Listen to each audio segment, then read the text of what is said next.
The air in the grand ballroom of the Plaza Hotel glittered not just from the crystal chandeliers but from the sheer concentration of wealth and power. For Preston Davenport, this was his natural habitat. He scanned the room, a king surveying his court, his arm possessively around his new wife, Brittany. But then he saw her, a woman in a midnight blue gown that shimmered like a galaxy holding the attention of the city's most formidable titans. There was something hauntingly familiar in her posture, in the curve of her neck. He dismissed it. It was impossible. The woman he knew was a ghost of the past, a faded photograph.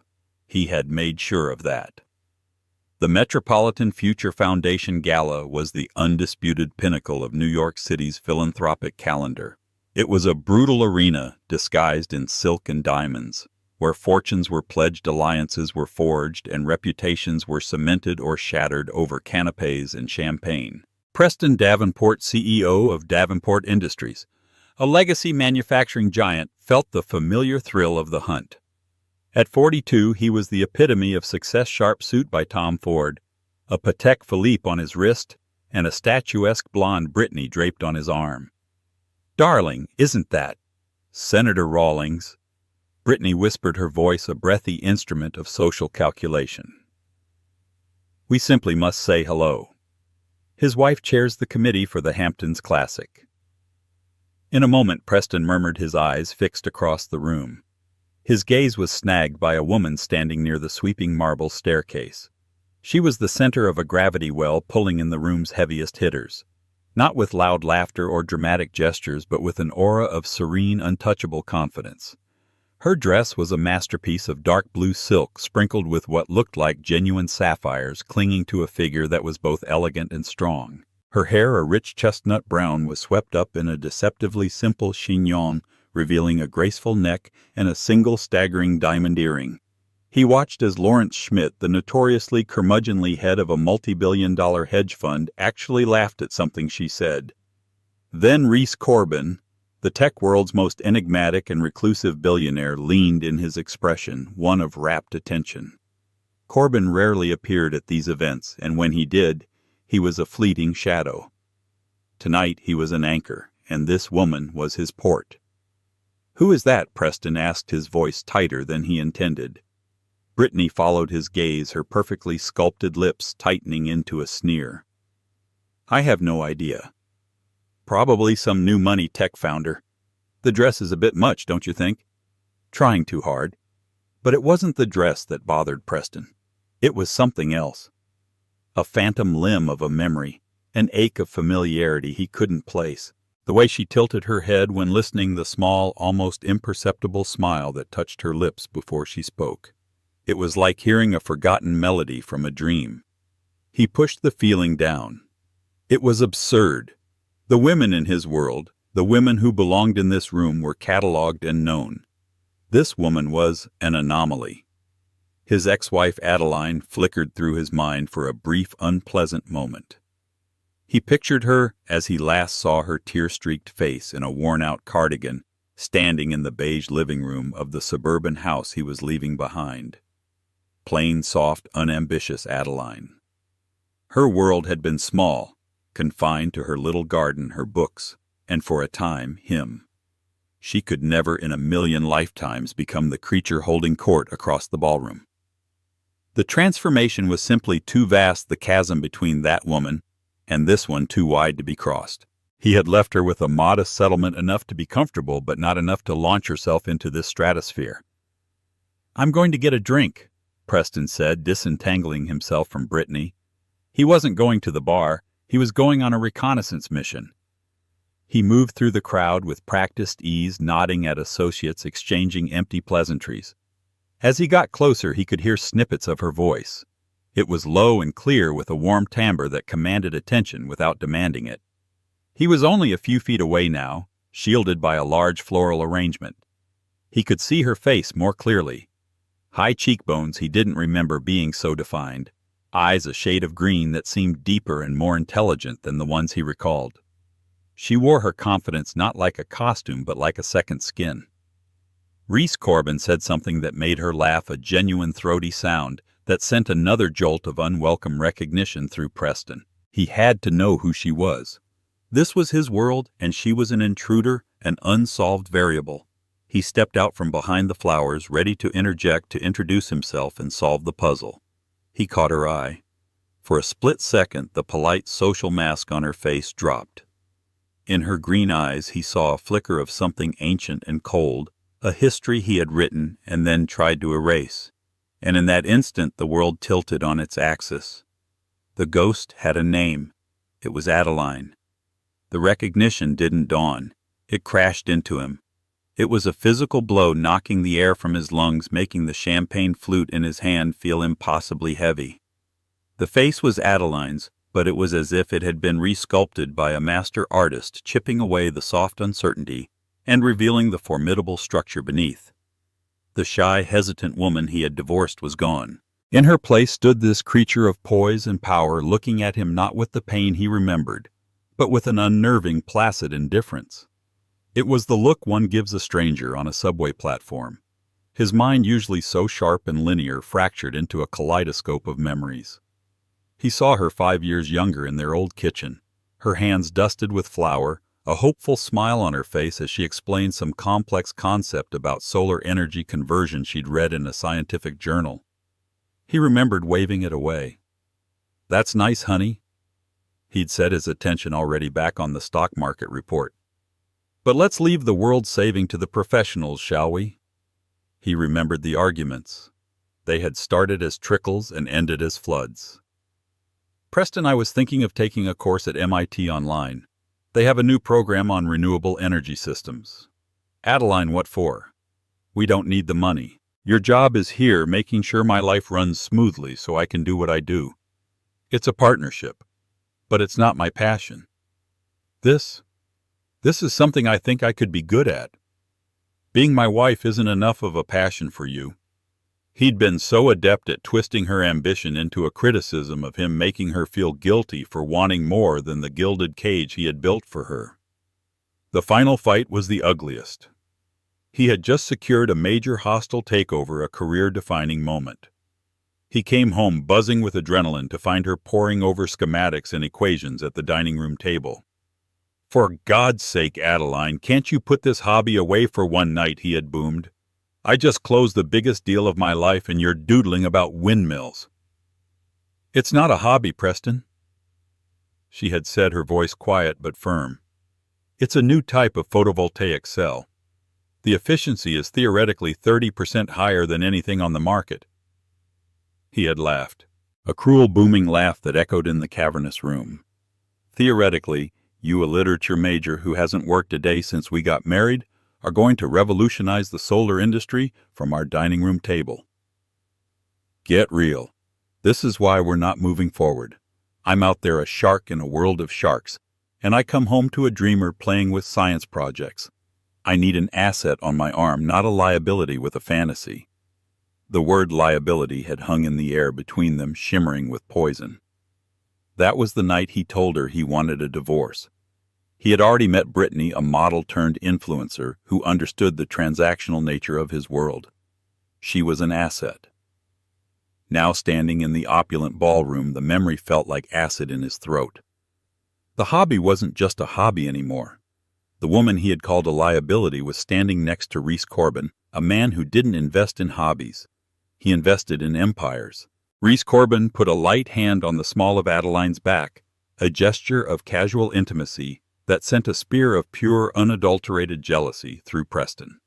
He had never touched her with such easy respect. His touch had been one of ownership.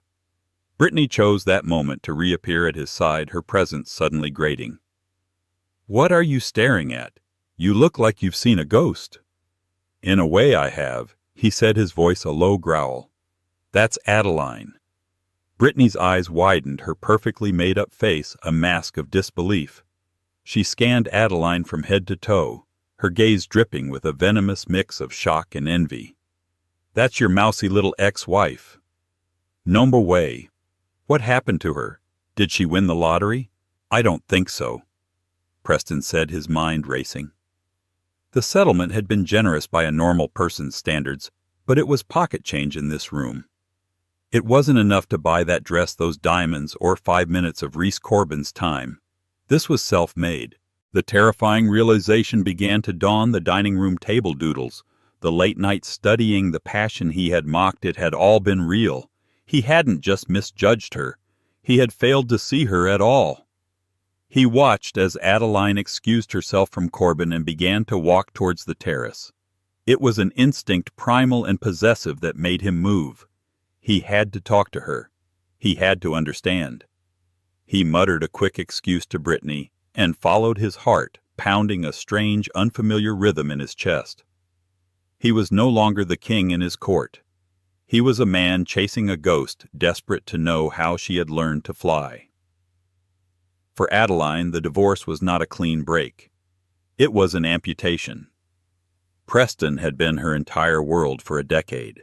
She had molded herself into the woman she thought he wanted: the supportive wife, the gracious hostess, the silent partner. His final words, "a liability with a fantasy," had been the surgical steel that severed the last vestiges of that identity.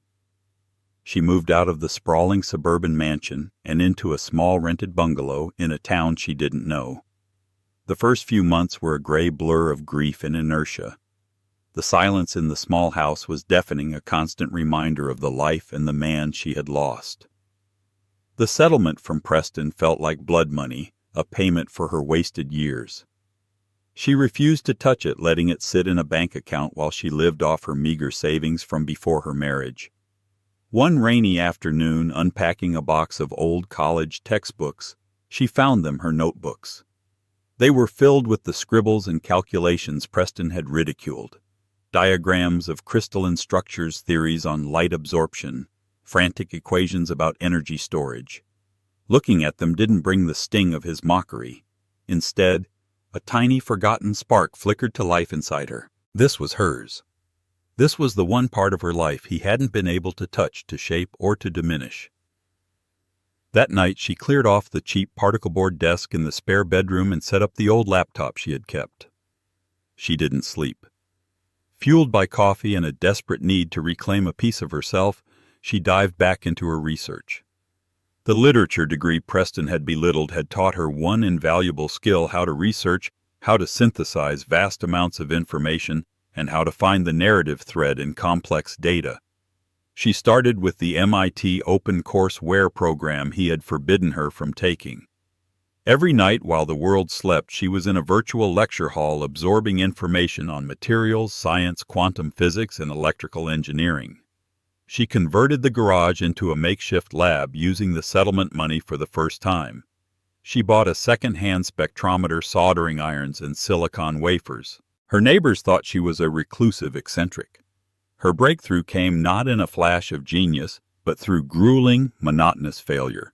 She was trying to develop a more efficient perovskite solar cell, a technology that was promising but notoriously unstable. Her innovation was a unique layering technique using a new polymer substrate she had theorized could protect the delicate perovskite crystals from degradation. She failed 287 times. Each failure was a small, soul-crushing defeat.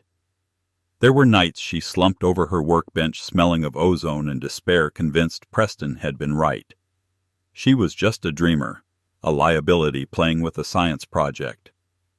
But every morning the spark would flicker again. It was a defiant what if. What if the 288th time was the one on a cold Tuesday in November, nearly 2 years after the divorce it was? Test number 288. She ran the current through the cell, her heart pounding. The multimeter's reading was stable, and it was high, impossibly high. She checked it again and then a third time. It wasn't just a 30% improvement.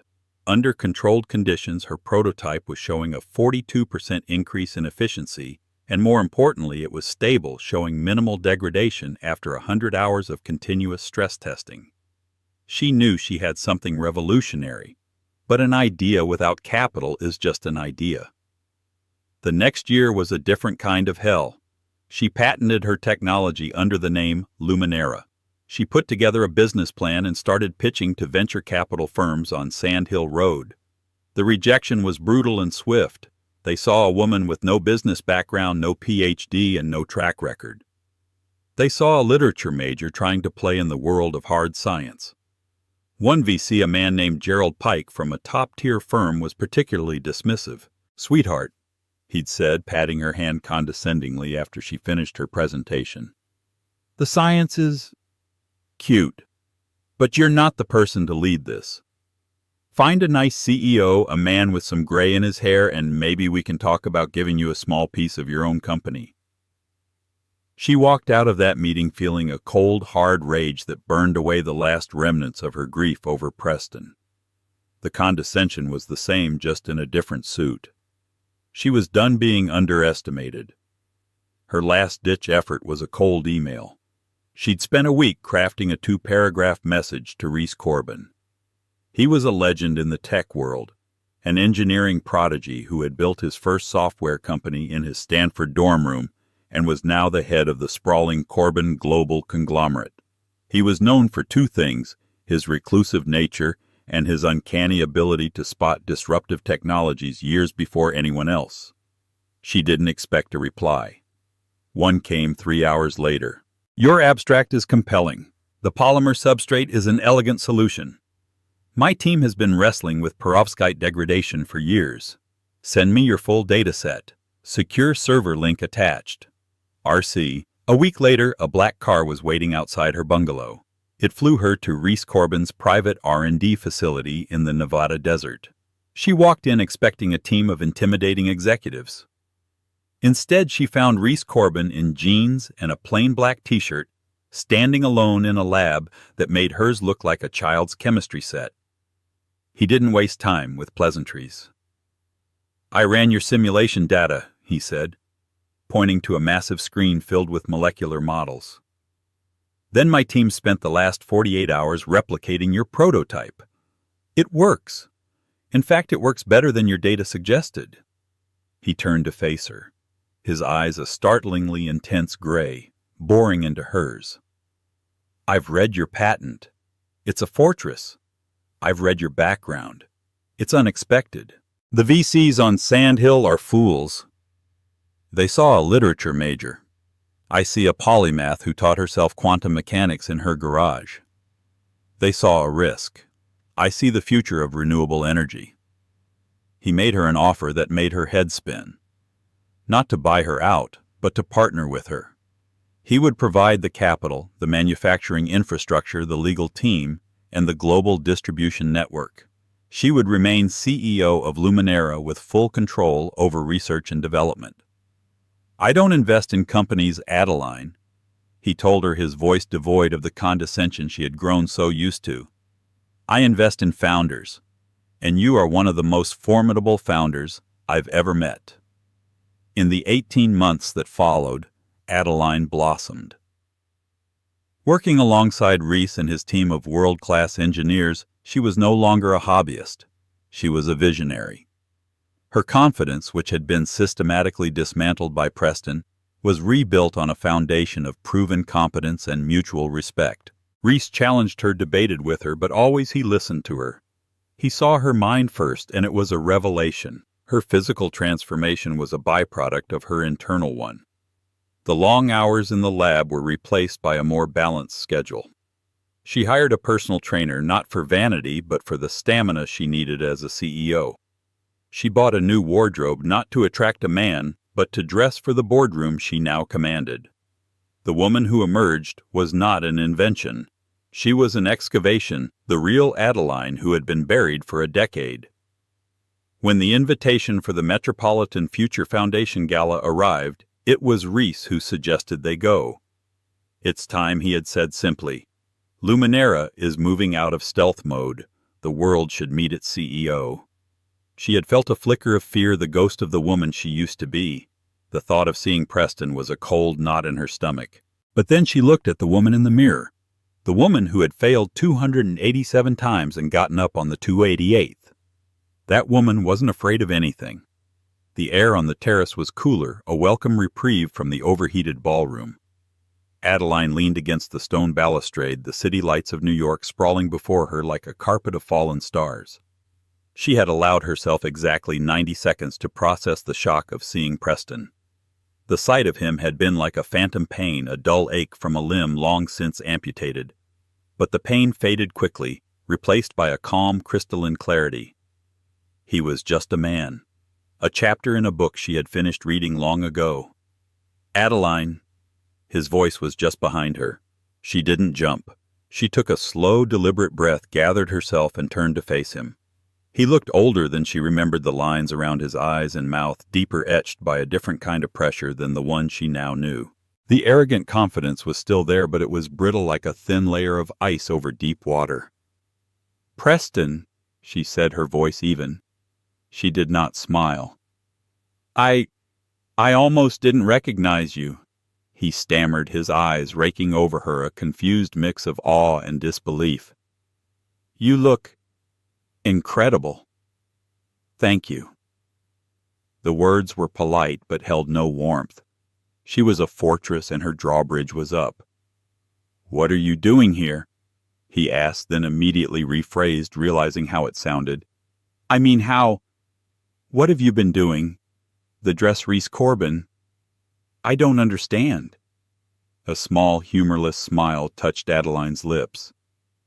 "You wouldn't," she said, the words quiet but sharp. "You never did." The barb hit its mark. A flicker of anger crossed his face. "What's that supposed to mean? I gave you a very comfortable life, a very generous settlement." "You think this is about money?" Adeline asked, a genuine note of surprise in her voice. "Preston, the settlement you gave me paid for the initial equipment in my garage. I haven't touched the rest of it. This," she said, gesturing vaguely at the gala at the city at herself. "This wasn't bought. It was built." He shook his head, trying to process the information. "Your garage? What are you talking about? That little science project. The little science project you mocked on our dining room table."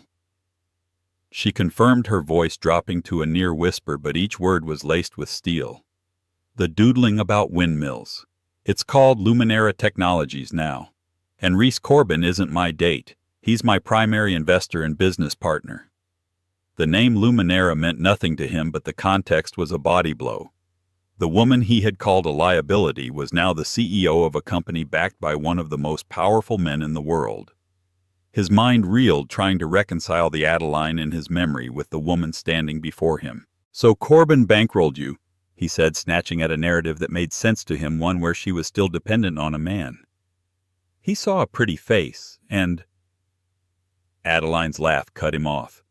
It wasn't the warm, genuine laugh he'd heard earlier, but a cold, sharp sound. "Oh, Preston, you still don't get it. You see a dress and a pretty face. Rhys saw a patent for a photovoltaic cell with 42% efficiency and near zero degradation. You see a woman.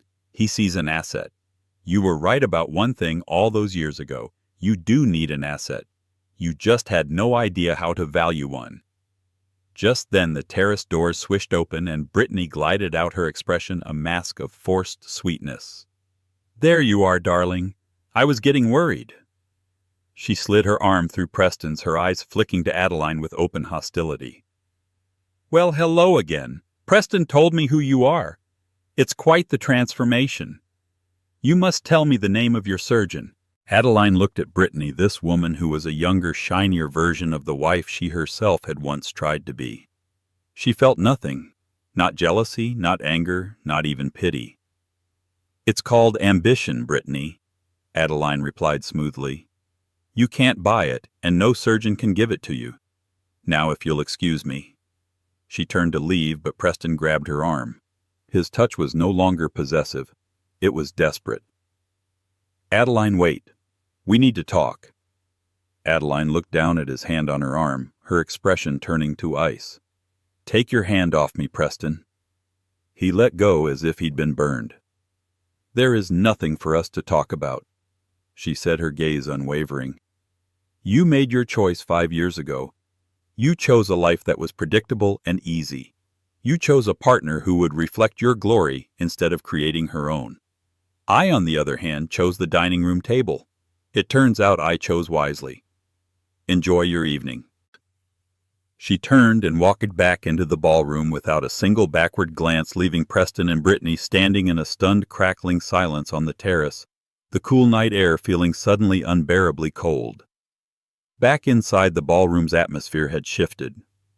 The idle chatter had subsided and guests were taking their seats. A podium was now illuminated at the front of the stage. The main event was about to begin, the presentation of the Innovator of the Year Award, a prestigious honor bestowed by the Metropolitan Future Foundation to an individual whose work promised to reshape the world. Adeline rejoined Rhys, who gave her a questioning look. "Everything all right?" "Perfectly," she said, a newfound sense of finality settling over her. The ghost had been faced and had dissipated into nothing more than a bad memory. Preston and Brittany returned to their table near the front, but the mood between them was toxic. "I cannot believe she spoke to me like that," Brittany hissed, her voice low. "And what was that about photovoltaic cells? So boring." Preston wasn't listening. He was watching Adeline and Rhys take their seats at the head table alongside senators, philanthropists, and titans of industry. A cold dread, heavy and suffocating, was beginning to pool in his stomach. He had built his empire, Davenport Industries, on traditional manufacturing. They produced turbines, engines, and generators, powerful, reliable, fossil fuel-guzzling machines. In recent years, profits had been shrinking. The world was changing, moving towards clean energy, and his board was pressuring him to innovate, to acquire a tech company to pivot them into the future. He'd been resisting, calling it a bubble, a fad. The lights dimmed further. The chairman of the foundation stepped up to the podium and, after a few brief remarks, introduced the evening's keynote speaker and award presenter. "A man who needs no introduction," the chairman boomed. "A true visionary who has consistently stayed 10 steps ahead of the future. Please welcome Mr. Rhys Corbin." A polite yet thunderous applause filled the room. Preston felt his blood run cold. Rhys walked to the podium, exuding an easy confidence that Preston had always tried and failed to emulate. "Thank you." Rhys began, his voice calm and commanding, filling the cavernous space. "We gather tonight to celebrate the future. But the future is not some distant, abstract concept. It is built piece by individuals with the courage to challenge the present. It is forged in garages and late-night study sessions. It is born from a refusal to accept the status quo." Preston felt a knot tighten in his gut. Every word seemed aimed directly at him. "For decades," Rhys continued, "we have been told that there is a necessary trade-off between progress and sustainability, that the power that fuels our world must by necessity poison it. We at Corbin Global have invested billions in trying to solve this equation. And for years we, like everyone else, have hit a wall. The problem has always been efficiency and stability." He paused, letting the weight of his words settle. "Until now." His gaze swept the room and landed with deliberate and unmistakable emphasis on Adeline. "The Metropolitan Future Foundation's Innovator of the Year Award is given to someone whose work represents a paradigm shift. This year we honor a founder who, with no formal background in the field, but with a brilliant, relentless, and truly innovative mind, solved the puzzle that has eluded the world's top scientists for a decade." A screen behind him lit up with a simple, elegant logo, Luminera. Preston stopped breathing. The name he had dismissed an hour ago was now projected 10 feet high, a beacon of his own monumental ignorance. "Luminera Technologies has developed a new class of perovskite solar cell," Rhys explained, his voice ringing with genuine excitement. "It is a technology so efficient, so stable, and so cheap to produce that it doesn't just improve on existing solar power. It makes nearly every other form of energy generation obsolete." A murmur rippled through the audience of investors, CEOs, and politicians. This wasn't just an award speech. It was a market-altering announcement. "This technology will power our cities, our vehicles, and our homes. It will bring cheap, clean energy to the developing world. It is, without exaggeration, the beginning of the end of the fossil fuel era." Rhys smiled. The board was unanimous. "It is my profound honor to present this year's Innovator of the Year Award to the founder and CEO of Luminera Technologies, Ms. Adeline Davenport." He said her married name, the name Preston had given her. It was a deliberate surgical twist of the knife. He wanted everyone in the room, everyone who knew him, to make the connection. A spotlight hit their table.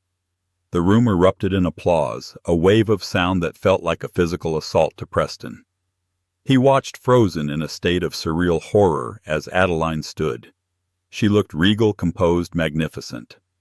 She shook Rhys's hand and walked to the podium, moving with a grace he had never seen in her. She accepted the heavy crystal award, her expression one of quiet, steely triumph.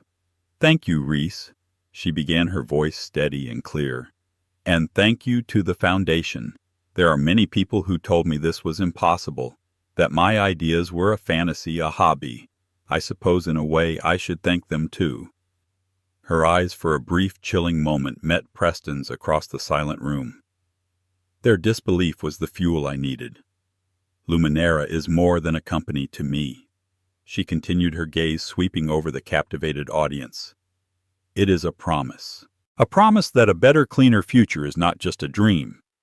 As of tonight, it is a reality.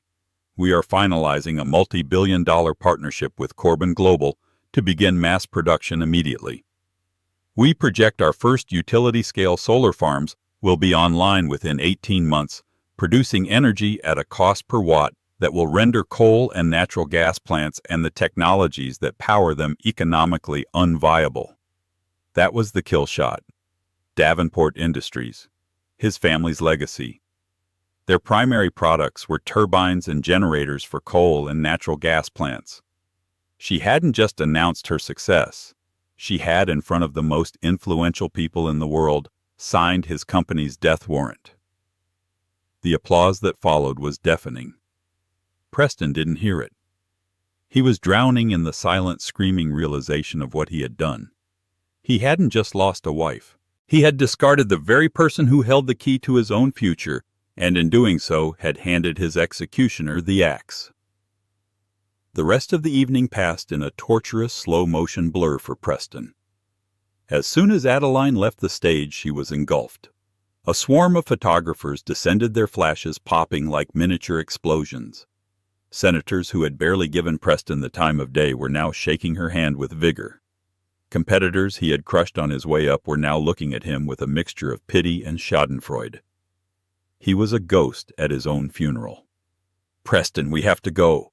Brittany hissed, her grip on his arm painfully tight. Her face, usually a carefully composed mask of glamour, was pinched with panic.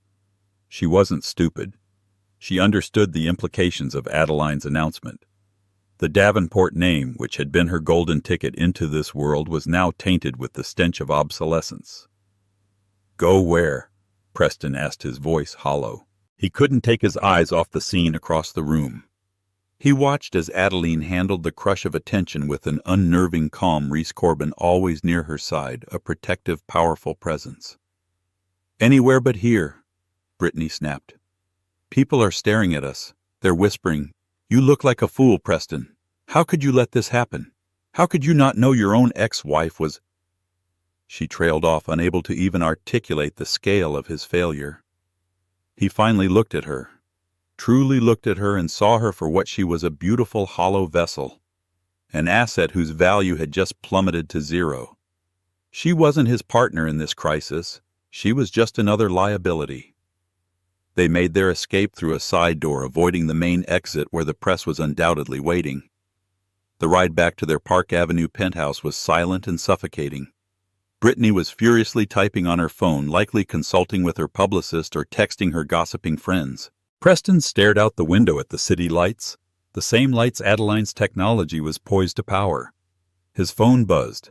It was a text from his CFO, Patrick. "Markets closed, but our pre-market futures just fell off a cliff. Down 30% based on the news out of the gala. The Corbin Luminera announcement is everywhere. Calls are coming in from the board. They're demanding an emergency meeting." "What the hell is going on?" Preston felt a wave of nausea. 30%. Billions of dollars of value erased in minutes because of a woman he had called a dreamer. He typed back a single word. "Handle it." When they arrived at the apartment, the cold minimalist space felt less like a home and more like a mausoleum. Brittany threw her clutch onto a white marble table. "So what's the plan?" she demanded, her voice sharp and accusatory. "How are you going to fix this? My brand is tied to yours, Preston. I can't be associated with a failure." The word failure snapped him out of his stupor. He turned on her, his face a mask of cold fury. "Your brand? You think this is about your Instagram followers?" he snarled. "This is about a 100-year-old company, my family's legacy going down in flames because I was a blind, arrogant fool. And you know what? You were part of the problem. You with your talk of assets and appearances. You were the reflection I wanted. A perfect, polished, empty reflection." Brittany recoiled, her face pale with shock and anger. "How dare you blame me for this? You're the one who divorced her. You're the one who thought she was a nobody." "Get out," he said, his voice dangerously low. "What? Get out," he repeated, pointing toward the door.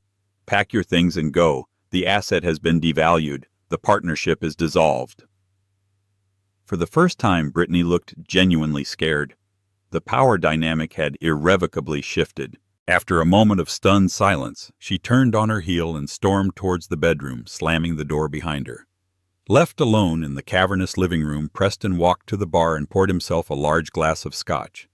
He downed it in one go, the burn in his throat doing nothing to quell the fire in his gut. He sank onto a ludicrously expensive designer sofa and buried his face in his hands. The full scope of his miscalculation was crushing.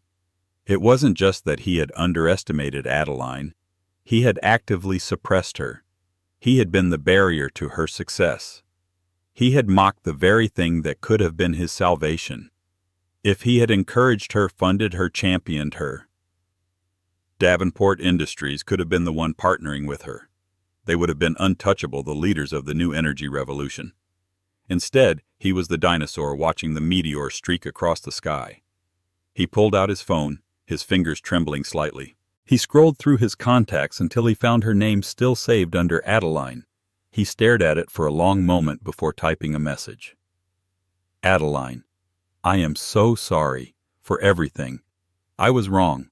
We need to talk." He hit send, his heart pounding. He waited. 1 minute, 5, 10. The message remained undelivered, not read. She wasn't even looking at her phone. She was out there somewhere in the glittering city, celebrating her triumph, stepping into a future she had built not just without him, but in spite of him. He was a footnote in her story, the villain in her origin. And for the first time in his life, Preston Davenport, the king of his own small, crumbling world, felt truly and utterly alone. The first light of dawn crept over the edge of Queens, a tentative blush of rose and gold that bled across the violet sky. It touched the spire of the Empire State Building first, then spilled down the steel and glass canyons of Manhattan, setting the city ablaze with the quiet fire of a new day. From the panoramic windows of the penthouse suite at the Mandarin Oriental, the spectacle was breathtaking. The city, so ferocious and loud from the streets, looked serene from this height, a sleeping giant awaiting its cue. Adeline stood before the glass, a mug of black coffee cradled in her hands, its warmth seeping into her palms. She had not slept, not for a single minute.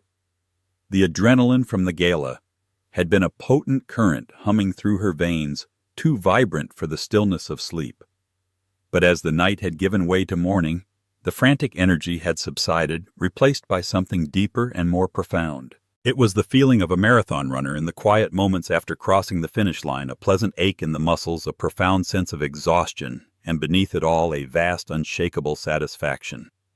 She caught her reflection in the window, a silhouette against the rising sun. The borrowed diamonds and couture gown were gone, replaced by a simple silk robe. Yet she had never felt more powerful. The woman staring back at her was not defined by the clothes she wore or the man she was with. Her form was defined by the relentless will that had carried her through 287 failures, through the condescending sneers of investors, and through the haunting echoes of a past meant to keep her small. Behind her, the low, decisive murmur of Rhys Corbin's voice was the only sound in the suite. He was already on a conference call with his team in Berlin, his back to her as he paced by the desk. He spoke in fluid German, the words precise and commanding. Even without understanding the language, she could hear the purpose in his tone. He was setting the world in motion for her, for Luminera. He concluded the call, switched his phone to his other hand, and began another, this time in English. "Jonathan? Yes, it's me. I need our primary manufacturing hub in Austin retooled for polymer substrate application. Full priority. I don't care what the timeline was yesterday. The timeline is now. Send me the revised projections by noon New York time." He paused, listening, then his eyes found hers in the reflection on the glass. He offered a small, tired smile and a respectful nod. It was a gesture between equals, a silent acknowledgement of the mountain they had just begun to move together. Their partnership, forged in a Nevada laboratory and sealed in a New York ballroom, was not a whirlwind romance. It was a meeting of minds, a powerful alliance built on the bedrock of mutual respect and a shared audacious vision. He had never once made her feel like a project or a protégé. From the moment he read her research, he had treated her as a peer, a fellow architect of the future. Her own phone, left on a side table since the previous night, lay dark and silent. She had intentionally ignored it, granting herself a moratorium from the deluge of messages she knew would be waiting. But now, in the calm of the morning, a flicker of curiosity moved her. She picked it up. The screen flared to life, a cascade of notifications flooding the display. Texts from long-lost college friends, congratulatory emails from scientists she had only ever read about, and a dozen alerts from news outlets. And then one notification stood apart from the rest. A single text message from a number she had not seen in years, but which was still seared into her memory. From Preston.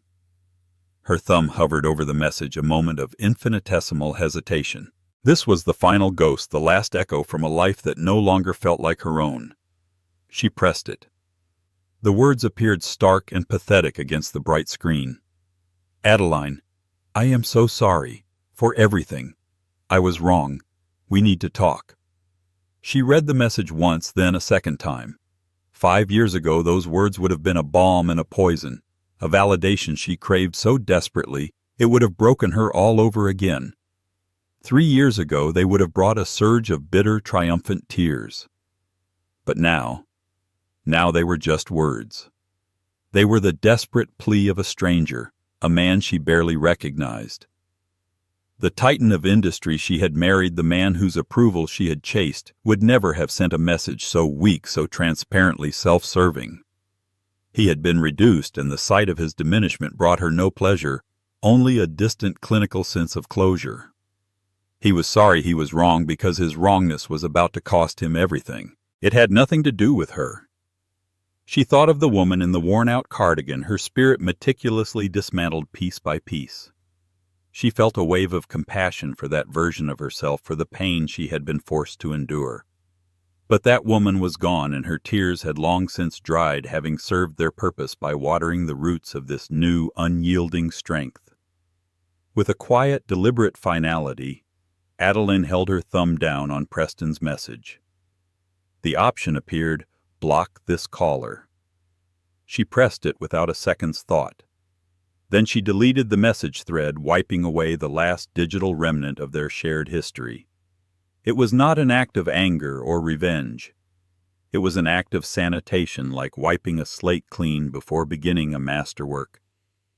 Across the city, in the cold, cavernous penthouse on Park Avenue, the same morning sun felt entirely different.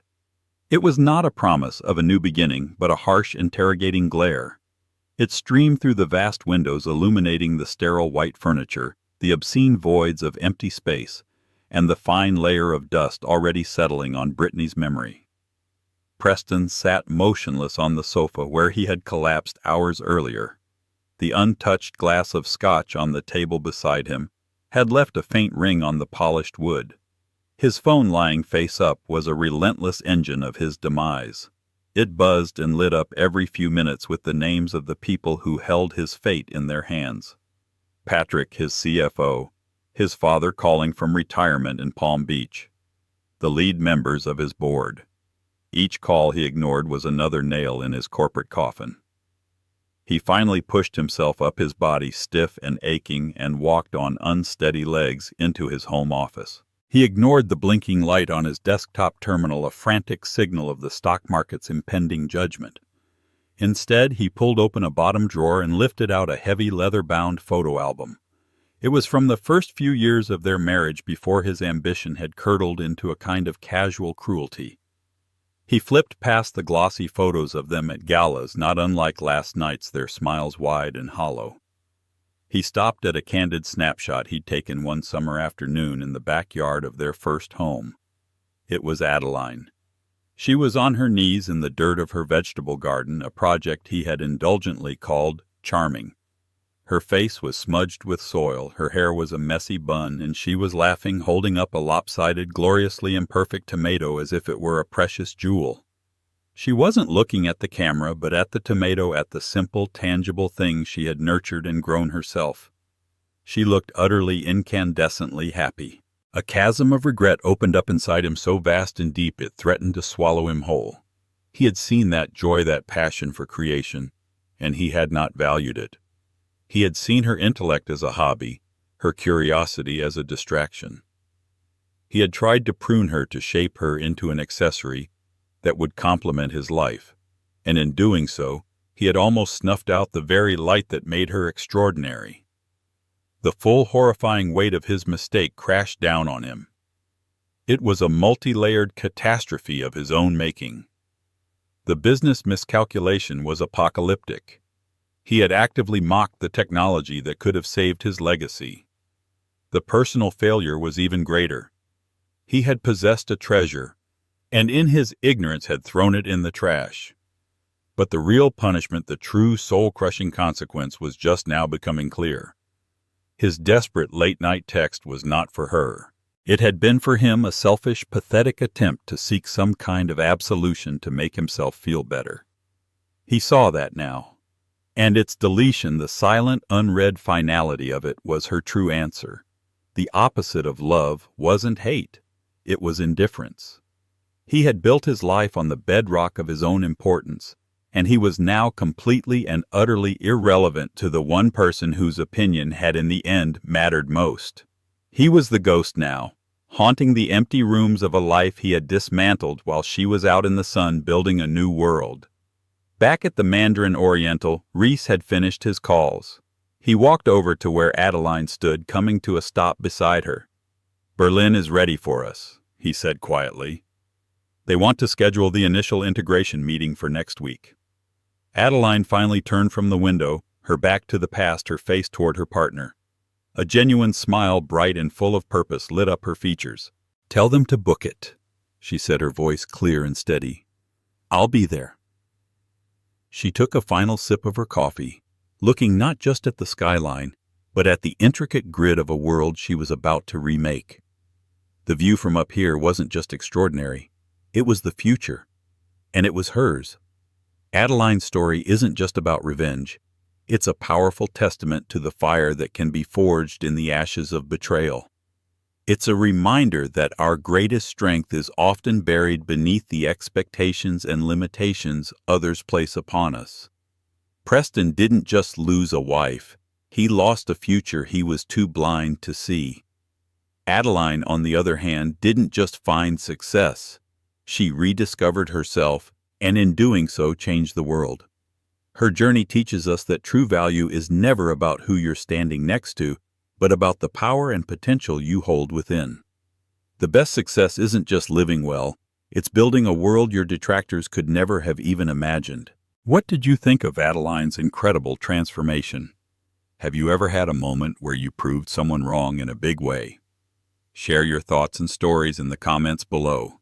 We read every single one. If you were inspired by this story, please hit that like button. Share it with someone who needs to hear it. And don't forget to subscribe for more real-life drama and powerful storytelling. Your support helps us create more content just like this.